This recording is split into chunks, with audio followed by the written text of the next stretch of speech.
Merci, professeur Walim. C'est un vrai plaisir et un honneur d'être ici aujourd'hui au sein de cette belle communauté de néphrologie. Moi, je vais parler aujourd'hui de l'anémie en dialyse. C'est un sujet très intéressant pour les néphrologues, tous les néphrologues. Pourquoi? Et on va rentrer dans le vif du sujet parce que c'est une pathologie très fréquente. Et selon l'étude DOPS, ayant inclus environ 7000 patients dans tous les stades de maladie rénale chronique, la prévalence de l'anémie, donc, il est très élevé, avec plus de 70% et jusqu'à 80% des patients au stade 5 qui ont un taux d'hémoglobine inférieur à 12. Donc c'est une réalité, c'est un vrai problème très fréquent en dialyse. C'est pour ça qu'on s'intéresse aujourd'hui à ce sujet. Mais ce n'est pas justement le problème de fréquence, c'est une fréquence qui varie en fonction des pays, comme on a vu dans l'étude DOPS, mais on dispose d'études magrédiales de notre registre, les données sont anciennes, mais ils nous renseignent surtout sur cette grande prévalence d'anémie, avec plus de 80% des patients avant leur mise en dialyse, ils vont avoir un taux d'hémoglobine inférieur à 11. C'est énorme. Et même après dialyse, plus de 75% des patients ont un taux d'hémoglobine inférieur à 11. Donc c'est un sujet très fréquent, c'est un problème redondant en dialyse qu'on doit gérer. Ce n'est pas juste un problème de fréquence, c'est surtout l'impact de l'anémie, de ce taux d'hémoglobine bas, sur la mortalité en dialyse. Selon l'étude DOPS toujours, quand on a un dialysé qui a un taux d'hémoglobine inférieur à 8, il a plus de 80% de risque de mortalité par rapport au reste de patients qui ont un taux d'hémoglobine supérieur à 11. Et quand on ajuste même les comorbidités et on ajuste toutes les pathologies, il y a un pourcentage qui est doublé, plus de 100%. Donc on a deux fois plus de risque de décès quand on a un taux d'hémoglobine bas. Le plus important dans cette étude, c'est que le fait de gagner 1 gramme d'hémoglobine par mois permet de gagner en matière de survie de plus de 12%. Donc c'est un problème qu'il faut régler rapidement aussi. Le problème d'anémie impacte la qualité de vie des patients, leur comorbidité, leur morbimortalité, mais aussi il impacte l'économie de santé. Et vous pouvez voir dans cette diapositive le coût qui augmente à chaque mois.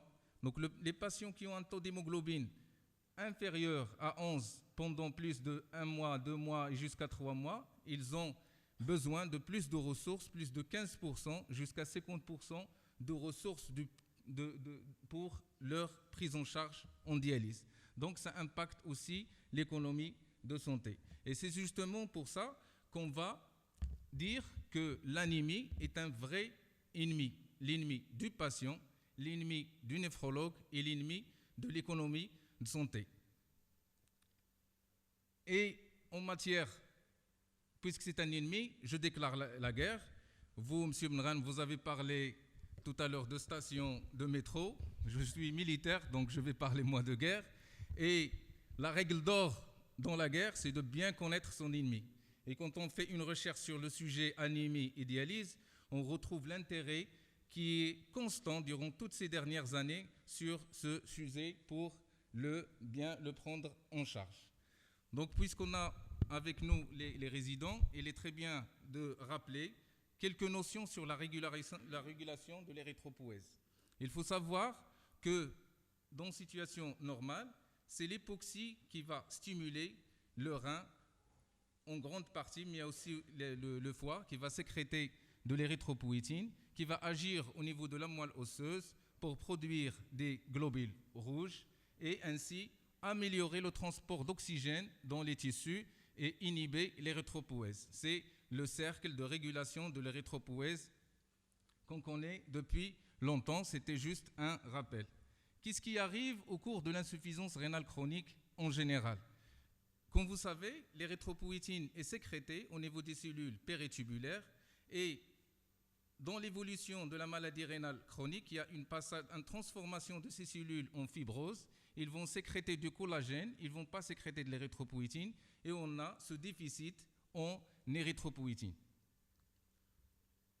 Mais surtout, c'est un déficit qui n'est pas absolu, c'est un déficit relatif, parce que le rein n'arrive plus à suivre le besoin en oxygène, et même s'il est stimulé, la synthèse d'érythropoïétine, il reste toujours constante. Donc c'est un déficit plus relatif que absolu. À côté du déficit en érythropoïétine, il faut savoir qu'il y a plusieurs autres raisons pour lesquelles le patient dialysé a une anémie, notamment l'inflammation, l'infection, les pertes parathyroïdiques qui induisent une fibrose médulaire. Il y a aussi la perte de sanguine, les prélèvements sanguins. Donc il y a plusieurs causes qui induisent l'anémie chez le dialysé. Mais ce qu'il faut retenir surtout, c'est que le déficit en fer, la carence martiale, est la cause la plus importante à retenir comme cause de cette anémie. Pourquoi on parle de fer? C'est vrai que les premières étapes de l'érythropoïèse sont dépendantes surtout de l'érythropoïétine, mais les étapes ultérieures sont toutes dépendantes du fer. Donc le fer est un facteur très important dans l'érythropoïèse qu'on doit contrôler et qu'on doit maîtriser pour synthétiser des globules rouges qui ont en moyenne, comme vous savez, une survie de 3 mois. De 3 à 4 mois. Un autre facteur qui joue dans le métabolisme du fer, c'est l'hepsidine. Et c'est une notion qui date de quelques années, mais qui est très importante. Pourquoi? Parce que cette hepsidine qui est synthétisée par le foie et surtout augmentée en cas d'inflammation, elle est libérée, ou bien il y a une réduction de sa clairance au cours de l'insuffisance rénale chronique. Donc on a une augmentation de taux d'hepsidine qui va inhiber la sortie du fer de l'intestin, mais aussi des macrophages. Donc on n'a plus de fer biodisponible ou disponible pour l'érythropoïèse. Donc c'est ça qui joue un rôle important dans le manque de disponibilité de fer dans l'érythropoïèse. Et c'est un fait important que nous allons voir durant toute cette présentation. Donc on va essayer maintenant, on connaît les causes, on connaît la fréquence et les risques et l'intérêt de la question. Maintenant, on va revoir ensemble les étapes de prise en charge d'une anémie. Et la première étape, c'est poser le diagnostic d'anémie chez un dialysé. Et il faut retenir 2 chiffres. La plupart des néphrologues, et surtout les CADIGO, retiennent moins de 12 grammes par décilitre de taux d'hémoglobine chez la femme et moins de 13 chez l'homme. C'est le chiffre qu'il faut retenir. Maintenant, on sait qu'on a une anémie.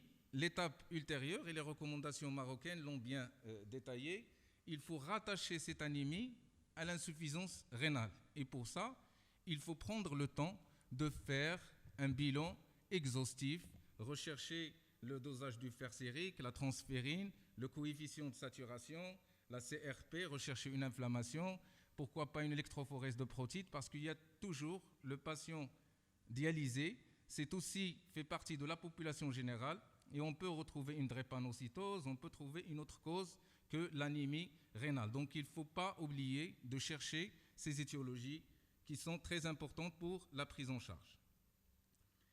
L'étape cruciale, et on va s'arrêter un peu ici, c'est l'évaluation. C'est quelque chose qui est primordial pour nous, néphrologues, mais aussi primordial pour le patient.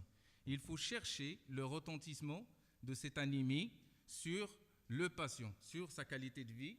Et comme vous savez, c'est un peu redondant, c'est évident, l'anémie donne une dyspnée, peut donner des lipotymies, peut donner une faiblesse, un angor, donc plusieurs complications cliniques qu'on peut rechercher. Malheureusement, souvent, on oublie qu'on est des artistes, c'est vrai, mais des artistes artisans. Donc on doit toucher le malade, on doit écouter le malade pour évaluer ce retentissement. C'est quelque chose d'évident, mais malheureusement qu'on ne fait pas souvent de façon régulière et systématique. Et ça, à l'évidence, on le retrouve dans les enquêtes qu'on a fait, surtout auprès des infirmières. Et comme vous savez, en hémodialyse, les infirmières, ils passent beaucoup de temps avec le patient. Et quand on leur demande sur les symptômes liés à l'anémie, par exemple, si le patient il est essoufflé ou fatigué, le patient il est essoufflé dans 75% des cas, mais quand on demande au personnel soignant, c'est seulement 50% des cas. Et c'est encore beaucoup plus grave quand on évoque des sujets tabous comme la baisse de la libido. Donc, il faut rechercher ces signes. Pourquoi donner une importance à cette évaluation clinique? C'est surtout parce que c'est une étape très importante pour la prise en charge. Parce qu'avant de démarrer une prise en charge globale du patient pour traiter l'anémie, il faut évaluer et voir la probabilité de bénéfice clinique du patient. Parce que le besoin des patients est différent. On a à gauche un patient dialysé qui a une maladie d'Alzheimer, cloué au lit. Il n'a pas les mêmes besoins, par exemple, du patient à droite. C'est Fabrice qui est traité par hémodialyse nocturne et qui fait du sport du haut niveau. Donc il a besoin d'un taux d'hémoglobine beaucoup plus élevé, il a des besoins beaucoup plus importants que l'autre patient. Donc c'est un concept très important qu'il faut prendre en considération avant de prendre en charge les patients. Bien sûr, on vise à améliorer la mortalité, améliorer les morbidités, mais c'est surtout le patient, on est sur une stratégie centrée sur le patient. Donc, de quoi a-t-il réellement besoin? Pourquoi cette question? Parce que toutes les études qui ont été réalisées, notamment la première étude de Bessarab en 1998, il a essayé de comparer les cibles d'hémoglobine, cibles à 10 et à 14, c'est-à-dire normaliser le taux d'hémoglobine. Et toutes les études qui ont été faites, ils ont montré au moins qu'il n'y a pas de bénéfice à améliorer le taux d'hémoglobine ou le normaliser. Donc, il ne faut pas chercher à normaliser parce qu'il y a un risque de surmortalité et il y a aussi un risque de thrombose de fistule et d'autres complications qu'on doit prendre en considération. C'est pour cette raison que les CADIGO retient surtout le chiffre entre 12 et 12 comme cible thérapeutique. Donc si vous voyez ces chiffres, vous allez voir que nos patients, même après traitement, on ne vise pas à normaliser. Ils vont rester toujours anémiques. Donc nous, on vise à améliorer leur qualité de vie et réduire leur mortalité. Maintenant, quelles sont les options thérapeutiques dont on dispose? Il faut savoir que pour atteindre cette cible thérapeutique entre 10 et 12, le vrai frein ou le frein majeur de cet objectif d'améliorer l'anémie, c'est la carence martiale. Et le premier obstacle qu'on a en matière de carence martiale, c'est comment évaluer cette carence martiale chez nos patients dialysés. Parce que la carence martiale, normalement, le gold standard, c'est de réaliser une biopsie osseuse et de rechercher le fer en intracellulaire pour décider si vraiment il y a un déficit, une carence en fer ou pas. Malheureusement, la corrélation entre ferritine et la biopsie osseuse n'est pas très parfaite. Donc, on doit chercher d'autres moyens. L'Institut national d'excellence et de soins propose plusieurs moyens pour rechercher cette carence martiale, notamment la ferritine, la saturation en transférine, le pourcentage des cellules hypochromes. Mais si vous pouvez voir la diapositive, c'est surtout l'association entre la saturation de transférine et le taux de ferritine moins de 100, qui a une sensibilité une spécificité surtout de 99%. Donc c'est le meilleur qu'on a et le meilleur dont on dispose, c'est la ferritine et le coefficient de saturation de transférine. Et effectivement, c'est pour cette raison que les CADIGO recommandent de commencer un traitement par fer intraveineux, donc quand on a un taux de ferritine inférieur à 100, mais surtout quand on a une saturation de transférine inférieure à 30%, mais il ne faut pas viser plus de 500. Donc le taux de ferritine, il doit être toujours inférieur à 500. Pourquoi pas plus de 500 ? Parce que le fer injectable, il expose à plusieurs risques. Risque d'hypersensibilité, certes il est plus efficace, il permet une meilleure observance, il a plusieurs avantages, mais il expose. Et comme vous savez, le fer, c'est le substrat des globules rouges, mais aussi c'est le substrat des bactéries. Donc on expose à plus d'infections, on expose à plusieurs réactions, notamment la mortalité. Et ça, on ne voulait pas rentrer dans le détail, mais il y a beaucoup d'études qui ont montré qu'un taux de ferritine, surtout un taux de ferritine supérieur à 800, il augmente la mortalité jusqu'à 40%. Donc, il faut garder un taux de ferritine au moins entre 300 et 800, sans dépasser 800. Quel est le risque du fer injectable? Et comme vous savez, certainement vous vous rappelez des réactions d'hypersensibilité qu'on a eues dans tous les centres du fer, surtout les anciens fers que nous avions.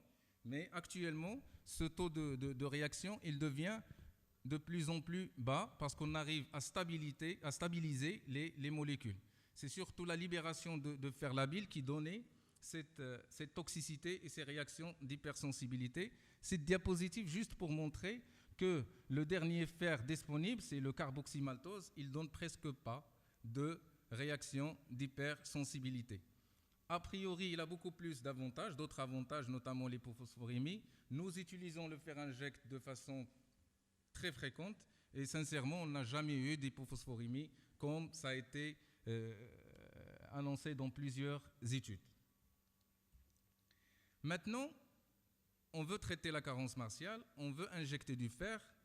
Comment on va faire sur le plan pratique? Il y a plusieurs formules et je vous épargne tout ça. Ce qu'il faut retenir, comme on a dit au début, le déficit il est estimé entre 500 et 1000 mg. Donc on doit passer au patient qui a un déficit en fer, c'est 1000 mg, soit faire de 500 x 2 à un intervalle de 4 semaines par exemple, soit faire des 100 mg par séance, toutes les séances pendant au moins un mois. Une étude très intéressante concernant le traitement par fer injectable, c'est l'étude pivotale. Pourquoi il est intéressant? Parce qu'il a essayé, puisque le déficit il est constant, il est présent, pourquoi ne pas donner du fer de façon systématique, de façon proactive? C'est-à-dire donner 400 mg de façon systématique à tous les patients par mois. Au lieu d'attendre que la ferritine baisse et on donne du fer, pourquoi ne pas donner le fer de façon systématique? Et c'est ça l'objectif de l'étude pivotale, de comparer les deux bras, proactifs, c'est-à-dire avant, et réactifs quand on a un taux de ferritine inférieur à 100 et un coefficient de saturation bas. Les résultats de ces études, ils sont très intéressants. Pourquoi? Parce qu'il n'y a aucune différence statistique en matière de mortalité, d'hospitalisation, de séjour d'hospitalisation. La seule différence qui sort, c'est la baisse de la consommation en érythropoïétine.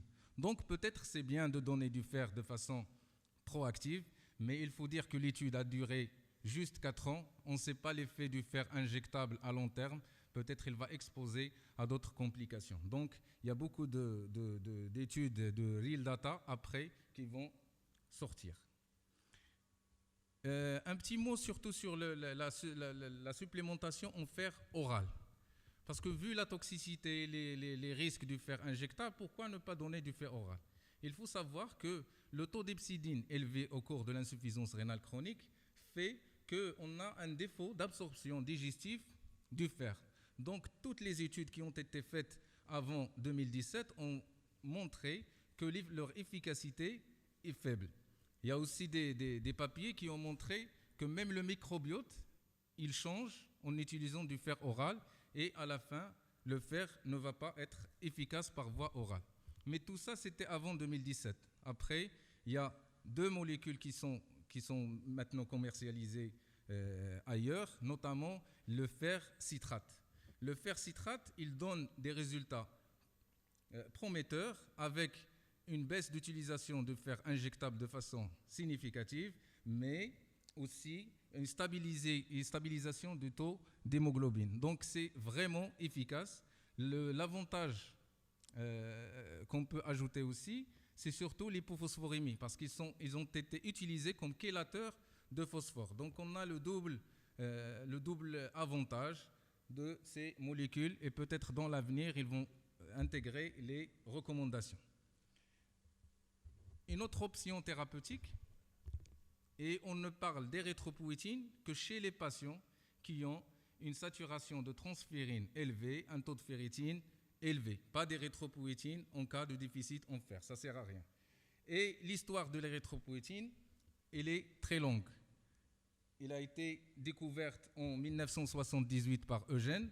D'ailleurs, c'est pour ça qu'on a appelé la première molécule par Amgen, on l'a appelée Opogène, parce qu'il a fait la recherche, mais il n'a eu aucun bénéfice de toutes ces recherches après. C'est surtout les laboratoires qui ont fait le maximum de gains à travers ces années.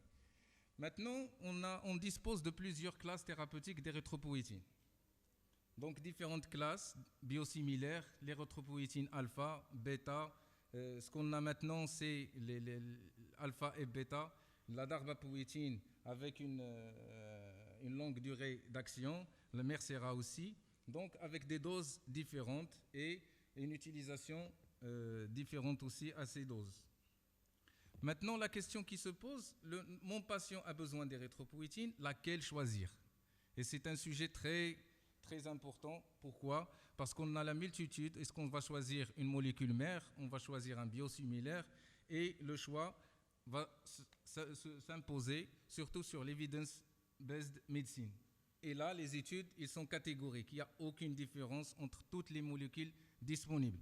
Mais entre parenthèses, il y a un léger bénéfice à prescrire de l'érythropoïétine alpha parce que c'est elle qui a montré plus de bénéfices, moins de besoins transfusionnels. Le choix doit intégrer dans notre contexte d'autres choses. Il n'y a pas que la science, puisque c'est égal. Le choix, il dépend surtout du coût. Il dépend aussi de notre capacité de gérer les stocks. Parce qu'il faut savoir, quand on a beaucoup de patients et on a beaucoup de doses, il faut savoir les gérer et c'est vraiment un casse-tête pour le personnel paramédical et le néphrologue. Il y a aussi le tiers payant, il y a d'autres choses qui rentrent dans le choix des molécules et qu'on doit prendre en considération. Donc on veut initier, les CADIGO ont évité de parler de doses exactes pour commencer, mais on sait que érythropoïétine alpha, c'est 100 unités kilo par semaine. La darbapoïétine, c'est 0,45. Mircera ou longue, c'est 0,6 par mois. Ce sont des doses qui diffèrent, mais l'objectif, c'est d'atteindre le 10 grammes et de commencer avant que le patient baisse à 9. Donc le moment idéal pour commencer l'érythropoïétine, c'est quand on a un taux entre 9 et 10. Mais avant de prescrire, il faut prendre en considération quelques risques. Il faut prendre en considération le patient cancéreux, le patient qui a une comorbidité, le patient qui avait un antécédent de thrombophlébite. Quand on prescrit un patient qui est hypertendu. Donc il y a des contre-indications qu'il faut respecter, il faut prendre en considération quand on met nos patients sous érythropoïétine. Maintenant, quelle voie utiliser? La voie sous-cutanée ou la voie intraveineuse? C'est vrai que durant toutes ces années, on commence, surtout aux États-Unis, à mettre les patients sous voie intraveineuse. Mais toutes les études ont montré que c'est égal en matière d'efficacité, mais en matière de bénéfices économiques, on réduit les doses de plus de 25% quand on utilise des injections sous-cutanées. Donc c'est pour ça qu'on recommande le plus souvent d'utiliser la voie sous-cutanée si le patient accepte de se faire injecter à chaque fois. Pour maintenir ce taux d'hémoglobine, on utilise toujours les mêmes érythropoïétines, mais ce qu'il faut retenir dans cette plaque, c'est surtout qu'il ne faut pas essayer, et je le répète, on ne cherche pas à normaliser le taux d'hémoglobine, on cherche à améliorer la qualité de vie du patient, et c'est suffisant d'avoir un taux environ 11,5 grammes. Et on arrête quand on a une dose plus de 13 grammes par décilitre. Pourquoi tout ça? Parce qu'il faut éviter les complications, comme on a dit, d'érythropoïétine. C'est vrai qu'ils réduisent le taux de transfusion, ils améliorent la qualité de vie du patient, mais aussi ils peuvent exposer à des accidents vasculaires cérébraux quand le taux d'hémoglobine. C'est surtout pas le taux d'hémoglobine, mais surtout la dose. Quand on augmente les doses rapidement, on court beaucoup de risques, notamment de mortalité chez les patients et surtout d'hypertension. En cas d'hypertension artérielle, il faut éviter d'injecter les patients. Donc c'est un équilibre qu'on devrait retrouver entre les avantages d'érythropoïétine et les complications. Un concept très important, c'est quand on donne de l'érythropoïétine et le patient n'augmente pas son taux d'hémoglobine de plus de 1 à 2 grammes après un mois, on parle, les CADIGO parlent d'hyposensibilité ou d'hyporéaction à l'injection. Et on ne parle plus de résistance à l'érythropoïétine qui était définie avant par 300 unités kilo par semaine pour l'érythropoïétine alpha et 1,5 microgrammes par kilo par semaine pour la darbapoïétine. Et là, quand on arrive à ce stade, il faut se demander des questions. Et les vraies questions qu'on doit se poser, ce ne sont pas toujours du côté du malade. Ils sont parfois de notre côté. On doit se mettre en question, avoir le courage de se mettre en question. Quand le patient n'atteint pas la cible, il faut chercher qu'est-ce qu'on fait réellement. Et c'est ce qu'on fait et qu'on fait toujours. Quand on compare les patients qui atteignent le chiffre d'hémoglobine, les cibles, on retrouve qu'ils ont plus d'hyperparathyroïdie, ils ont plus de cathéters, pas d'abord vasculaire permanent, ils sont dialysés 2 fois, pas 3 fois. Donc, on doit rechercher ces problèmes et les corriger avant de passer à l'étape ultérieure.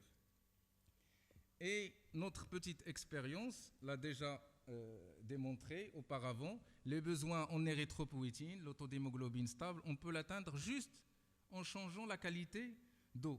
Le fait de passer d'eau pure à une eau ultra pure permet de gagner en coût et aussi en hémoglobine.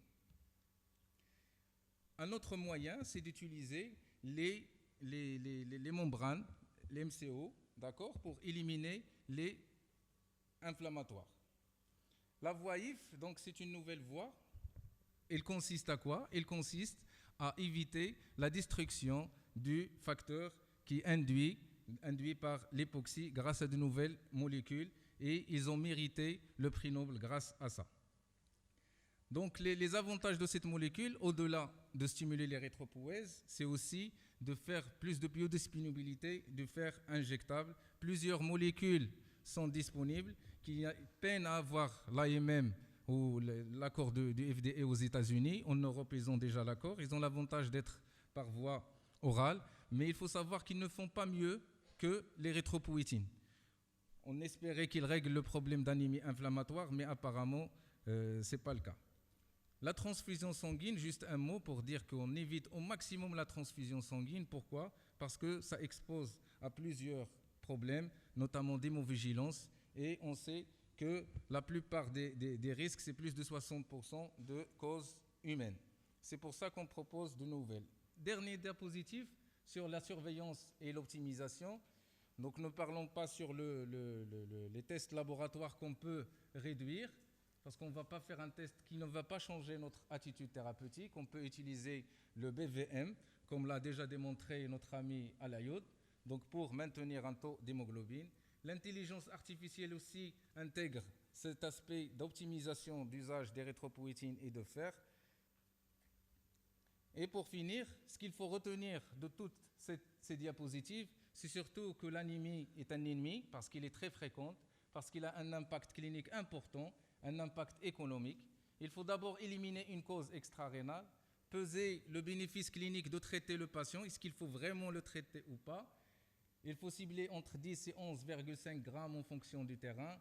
D'abord traiter la carence martiale et améliorer la qualité de dialyse. Il y a bien sûr éviter l'augmentation rapide de l'érythropoïétine des doses et les perspectives des facteurs de transcription IF, l'utilisation des probiotiques, des antioxydants et bien sûr l'intelligence artificielle. Et je vous remercie.